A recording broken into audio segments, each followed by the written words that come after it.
A few days after my husband William was promoted to supervisor, Michelle, my mother-in-law, came over to celebrate. I looked around the dining room table, puzzled. I couldn't find the gift I had left there the previous evening. "Hey, do you know where the package I left on the table last night is?" Wearing his casual clothes and back in the living room, William replied with a smug smirk. "That cheap thing you gave me? I threw it out." I stared at him in shock. "It was in a Macy's bag. A custom-made shirt with initials and such. Too outdated for my taste." I responded with a faint smile. "So, you've always felt this way, huh?" For Valentine's Day and birthdays, I'd go all the way to the department store and pick out stylish socks and handkerchiefs for him. But William would accept them with a nonchalant face and wouldn't even thank me. Too bad, that gift wasn't from me. I can't wait to see the storm that's coming. You're gonna pay for all the times you've looked down on me. I am Carol, a 38-year-old housewife. I married William 2 years ago and have been working part-time since our marriage. I met William, who was working in the parent company of my previous job, through our respective bosses, and we started dating. Many of our friends and colleagues were getting married, and I was feeling the pressure, so I was grateful to my boss for introducing us. I was drawn to William's confident and cheerful personality, believing that I can build a wonderful family with him. So, I happily accepted his proposal a year later. But shortly after our wedding, William began showing his arrogant true colors. The first red flag was his grumpy remark right after we returned from our honeymoon. "When are you gonna quit your job?" "What do you mean?" "We can live on my salary, can't we? Just quit your job." I was dumbfounded. It's not like we can rely solely on a husband's salary anymore. We might want kids someday, so I want to save up now. "Well, I'll allow you to work, but switch to part-time." "What if household chores are neglected?" "We're both working, so it's only natural for us to share the chores, right?" With that, William scoffed. "Come on now, you earn less than me and yet you are trying to boss me around. That's ridiculous, right? My mom always kept our house spotless and was entirely devoted to my late dad." "Well, that's expected from a wife, I guess." "Oh, I can take out the trash if you want." It seems that his mother was a stay-at-home wife, and his father was a typical domineering husband. It's a bit much to expect that in this day and age. Arguing about it seemed so silly, so I just sighed and let it go. First, I asked my job to change from a full-time position to a part-time role ending at 3 p.m. After a few conversations, he'll probably understand. That's what I thought, but I was soon crushed by reality. William just wouldn't listen, and his condescending attitude only got worse. The thing that really got to me was his complaints about the food. He can't even prepare breakfast by himself, yet he was so picky. On a day when I was bedridden with a high fever, he came up to me and said, "What's for lunch?" Half asleep, I struggled to open my eyes and whispered with a raspy voice, "Sorry, I can't get up and cook right now. Just whip up something simple, like pasta or something." "Pasta? Simple?" I wanted to argue back, but I didn't have the energy, so I weakly said, "Just have some cup noodles." If you can't even prepare lunch, you're failing as a wife. Take better care of yourself. William didn't show any concern for me and just ate his noodles with a displeased look. Out of options, I warmed up some instant porridge and ate it. But then, a month later, when he caught a cold and was bedridden, he made a fuss, blaming it on me, made me prepare porridge, and expected me to care for him all night. When I mentioned that I had work the next day and couldn't, he got mad, saying, "What a cold wife. Don't you have any sympathy for your sick husband? Can't you see how much pain I'm in? Show some concern." To make matters worse, William had me prepare lunch for him every day, claiming that eating out was too expensive. He never showed any gratitude, just gave me a list of strict rules. I couldn't use leftovers from the previous night's dinner or frozen foods. Everything had to be made fresh. He insisted on a menu of vegetable soup, some egg dishes, fruit, toast, and coffee for breakfast. The fruit and egg dishes had to be different every day. Soon, I found myself constantly thinking about lunch ingredients and meal menus even at work, and my spirits were increasingly dampened. However, getting divorced right after getting married would be unfair to my boss, who had introduced us. I found it hard to vent to my friends and, with my parents having passed away, I had no one to turn to. Alone, I stewed in my own troubles. Despite all this, I continued to try and get along with my husband. For our anniversary, I made William's favorite meatloaf and waited up for him till late in the night. He got called away on an unexpected business trip and didn't return until the next day, but I didn't let that get me down. On Valentine's Day, I bought him a stylish t-shirt from the department store. He didn't react when I gave it to him, and it seems like it just ended up at the bottom of his dresser. However, in early March, I received a text from William during his work break, complete with a photo. My heart nearly stopped when I checked the message. Gonna head to Amanda's place now. Looking forward to the celebration gift. Keep those wine glasses I gave you the other day ready. I was staring in disbelief at my phone when another message came through. Not gonna let you sleep tonight. Ugh, I don't want to go back to my house. Was this what they call a misdirected message? This was undeniable proof of his infidelity. Even though I felt our love had long since faded, tears welled up in my eyes from the mix of profound sadness and raging anger, making me feel dizzy. I took a deep breath to calm myself and quickly took a screenshot before William could realize his mistake and delete the message. After that, even watching a comedy show couldn't distract me, so I took a shower to try and clear my head. As I was drying my hair, William came home. I looked into the living room to find him sprawled out on the couch, snoring, his face red. The scent of alcohol mixed with body soap was nauseating. I stumbled and fell near the couch. I noticed a high-end shopping bag. A shirt, maybe? Alongside a ribbon-tied square package, a floral card lay scattered on the floor. I picked them up and returned them to the bag. Then, I took note of the message. Congrats on your promotion, William. Being a manager at such a big company is impressive. Looking forward to our weekend date in San Francisco. I smirked. William's company is a small business. I wonder which company he's been claiming to work for. On top of that, after he finally got promoted to supervisor, he's such a show-off, lying about being a manager. I can't believe he'd ask me to return something for his mistress just to save a few bucks on delivery. I glared at William's sleeping face, his mouth slack and drooling. A week after William's promotion, on a public holiday, both William and I had the day off. I intended to sleep in, but ended up waking up earlier than usual. When I got up to use the bathroom, I sensed someone on the first floor. Going down, I found Michelle in the kitchen wearing an apron. Seeing me, Michelle, who was tying twine around chunks of beef and pork, frowned. Finally awake? For a housewife, you sure sleep in a lot. Michelle, it's only 5 a.m. While yawning, I saw Michelle preparing the meal and asked, "What brings you here today?" Using her own set of keys to get in. It's obviously to celebrate William's promotion. I heard he's gonna be out of town this weekend, so I moved it to today. I muttered to myself while looking at Michelle's beaming face. It's not a business trip, but rather an overnight rendezvous with his mistress. Still, why is she cooking meat so early in the morning? Is she planning on preparing a feast all day? I had a bad feeling but didn't ask any further questions. I changed into my casual clothes and started doing the laundry. So much for a day off, a nap seems unlikely now. After a while, the delicious smell of roasted meat wafted from the kitchen. I love roast beef and barbecued pork, but I can't imagine eating it this early. Michelle, humming along to a tune, left dishes in the sink and started making a salad. I began preparing breakfast next to her. After a while, Michelle, growing impatient with her son who showed no sign of waking, turned to ask me, "Carol, what time does William usually wake up?" On his days off, he usually sleeps until about 10 a.m. He must be tired from working every day. Well, that's all right. The party is tonight after all. By the way, Carol, you off from work today? I'm off today too. Oh, really? Michelle, with an obviously annoyed look, glanced at me. Even after preparing the meal, she didn't bother cleaning up. She plopped down on the sofa and started watching a TV show as if she was at her own home. After a while, William, who had just woken up, entered the living room.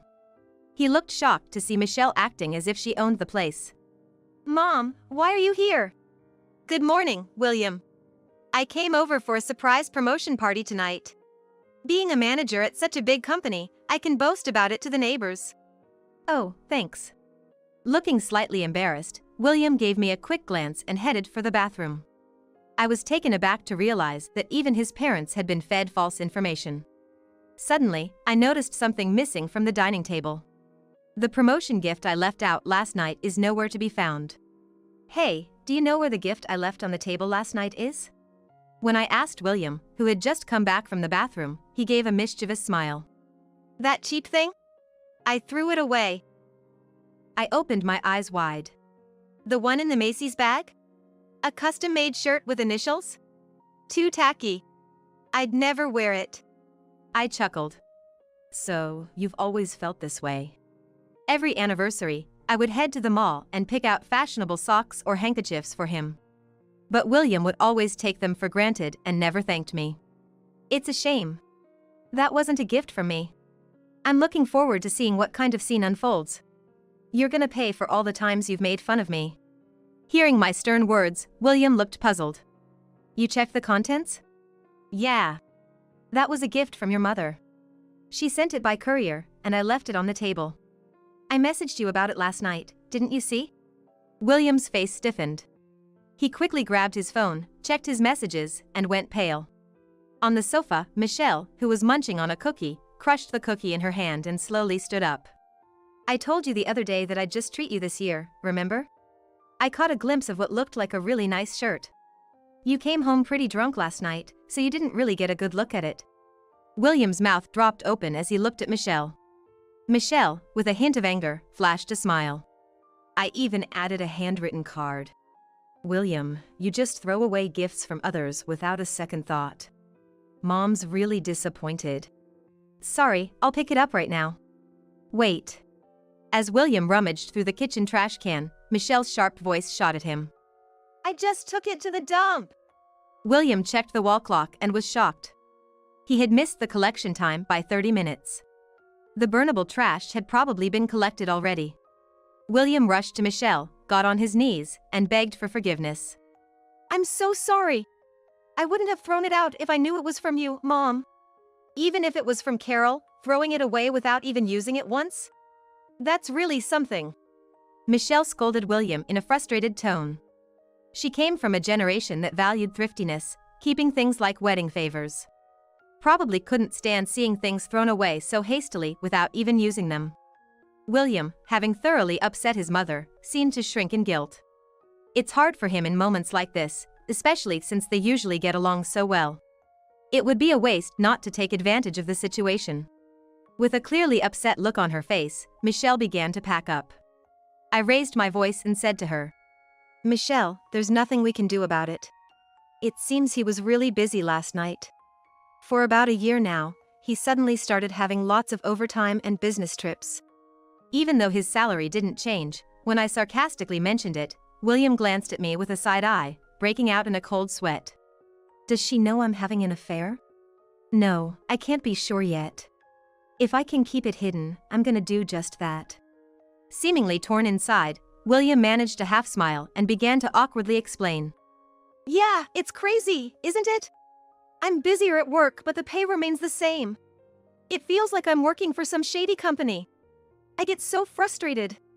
Heck, I barely have time to check my cell. By the way, Michelle, William sent me this message the other day. I was so shocked, I cried.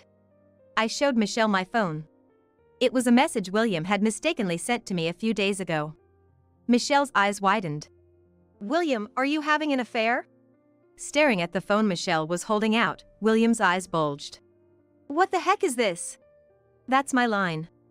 You mistakenly sent your lovey-dovey exchange with her to me. The wine glasses, those are the ones you had me order online, right? Yes, they are. I can't believe it. Making your wife buy a gift for your mistress? What were you thinking? You're not just making a fool out of me, but her as well. Give me a break. The shipping cost was $2.50. As long as she doesn't find out, it's fine. I paid you back for the glasses, what's your problem? Acting like it was the most natural thing in the world, William became defiant. So, that was the reason. What a penny-pinching man. You're stingy, yet you want to have an affair. If you were gonna cheat just 2 years into our marriage, why did you even marry me? Challenged with this question, William smirked. I chose you 'cause you seemed like you'd just follow my lead, didn't matter who it was. What the heck, that's terrible. But once we got married, I just got bored with plain old you real quick. Women gotta be young and pretty, you know. I was so taken aback by William's audacity that I couldn't find words. You've been cheating for over 6 months now, haven't you? It started when a coworker invited you to that strip club. Suddenly, you had all these business trips and worked weekends and overtime. I knew something was off. You're so naive. I just told you that and you believed me. I threw out all the lunches you made for my weekend shifts. Eating your lunch on dates with Amanda would have been rude. I was speechless. Despite him saying he liked homemade, I woke up at 5 a.m. even on weekends to make elaborate lunches for him, and now to hear he'd just thrown them away. Michelle looked on, silently crossing her arms and frowning deeply. Furious, I pressed William even further. So, your weekend business trip to San Francisco was really a secret getaway, wasn't it? Don't bother playing dumb, I asked the detective agency to investigate. I took out documents and photos from a large envelope and spread them out on the table. There they were, clear as day, photos of him arm in arm with a woman at tourist spots, kissing, even going into a hotel. You didn't think you'd get photographed, did you? He grimaced for a moment but quickly shrugged it off. Boldly, he searched his phone for a photo to show to me and Michelle. Yeah, she's a stripper, a whole decade younger. Look, Mom. Ain't she cute? Michelle glared fiercely at the gleeful William. He recoiled as Michelle slapped the phone from his hand, and he stared, mouth agape. What the hell, Mom? You cracked the screen. Shut up! I was absolutely stunned to see Michelle yelling at William with such a furious expression. Michelle, with a furious look I had never seen before, yelled at William. It looked like she was about to lunge at him. Michelle trembled and scolded William in a shrill voice. William, aren't you ashamed of having an affair with a young woman? I thought you were the one person who wouldn't do such a thing. But Mom, you don't like Carol, right? Don't get mad just because I've got another woman on the side. Michelle was furious with William's flippant attitude. This is different. Don't you remember? Your father had an affair with a woman from a bar, and they even had a child. That caused a huge scandal. Do you know how much I cried back then? William touched his mouth with a regretful expression. Knowing this story from a previous conversation with William, I thought Michelle might take my side. My hunch was right, and to seal the deal, I pulled out William's paycheck from the drawer and spread it in front of William and Michelle. Come on, Michelle, don't be too hard on him. William's been working hard and look how much he's earning. The moment I put it on the table, William snatched it up and stuffed his paycheck into his pants pocket. Michelle looked puzzled. Oh, William, isn't the pay a bit low for working at the headquarters? No, it's Kanata Industries. Michelle blinked. What's that? I've never heard of that company. Wait a minute, when did you switch jobs? Avoiding Michelle's gaze, William tried to explain. I quit the company I joined right after college within a month. The pay was good, but the boss was scary. He got super mad when I overslept like 3 times. It's fine, right? I'm working properly. Yes, Michelle, he even got promoted to section chief. With a smile, I spilled the beans, and William glared at me. Hey, don't say unnecessary things. Weren't you a department manager? Well, I'll become one eventually. Michelle exploded with anger at William's casual brushing off, who was scratching his head and laughing. Enough is enough! She shouted, pounding the table. What's the matter, Mom? It's not worth getting angry over. You, always having affairs, lying. You don't seem to be remorseful at all. What are you planning to do in the future, William? I'm not planning anything in particular. William, fluttering his eyelids, spoke to me with a smirk. Carol, you're not gonna divorce me over a mere affair, right? Of course, I'm gonna keep seeing Amanda. I'll make sure to give you the money.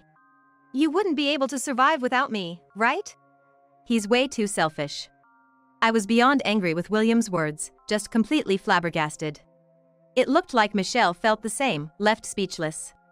If you don't want a divorce, turn a blind eye to my affairs, and keep taking care of me like you always have. After all, I'm the one providing for you. Got it? With his arms crossed, William smugly leaned back. I sighed deeply. I can't live with you anymore. Let's get a divorce. I can do just fine without you. I spread out my paycheck on the kitchen table that I had prepared. I also showed my bank app. Michelle peeked in from the side. Oh, you earn more than William, don't you? William turned pale. No way, that can't be right. I had you switch to part-time so you'd earn less than me.